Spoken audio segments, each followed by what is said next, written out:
विलीयते। भगवान शिव का पूजन करने से एक लोटा पानी आपने चढ़ा दिया, अपराध दुख ऐसे भाग जाते हैं जिस प्रकार से सिंह को देख करके वन के पशु जानवर वहां आसपास नहीं रहते।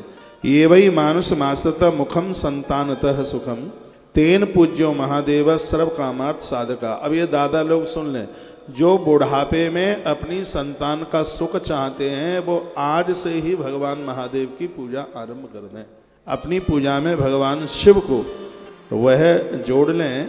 लिखा है संतानतः सुखम, जो संतान का सुख चाहते हैं, तेन पूज्यो महादेव सर्व कार्यार्थ साधक है, वो भगवान शिव की पूजा को स्वीकार कर लें।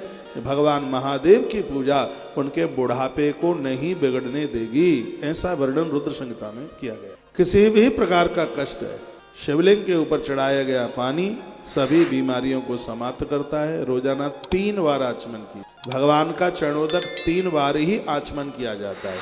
3 बार पूर्व के अपराधों को समाप्त करने के लिए, वर्तमान के अपराधों को समाप्त करने के लिए और भविष्य में कभी अपराध ही न हो इसके लिए 3 बार आचमन किया जाता है।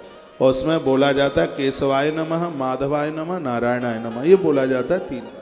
केशवाय नमः क्यों बोला जाता है? केशव कहते हैं जो जिंदा है, जो सब नहीं है, जो मुर्दा नहीं है, जो जिंदा है।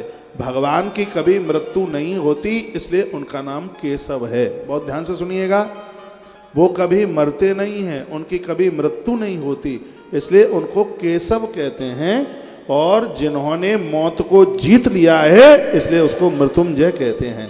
ये दोनों नाम बड़े अद्भुत हैं। कृष्ण की मृत्यु नहीं हुई, मौत नहीं हुई। जो कहते हैं कृष्ण की मृत्यु हुई है उसने कृष्ण के ऊपर स्टडी नहीं की। भागवत जी में वर्णन है 11वें स्कंद में कि भगवान श्री कृष्ण शरीर सहित अपना हृदय जरूर छोड़ गए थे, अपना दिल छोड़ गए थे, शरीर सहित वो अपने धाम के लिए चले गए। अपना हृदय इसलिए छोड़ गए क्योंकि कलयुग के लोगों का उद्धार करना था। भगवान कृष्ण का हृदय ही जगन्नाथपुरी में जगन्नाथ भगवान के रूप में प्रकट हो गया है। स्वयं भगवान कृष्ण का हृदय ही जगन्नाथ भगवान के रूप में प्रकट है। कृष्ण शरीर सहित गए हैं, तो केशव का अर्थ ही है जो मुर्दा नहीं है, जो अंत तक जीवित है।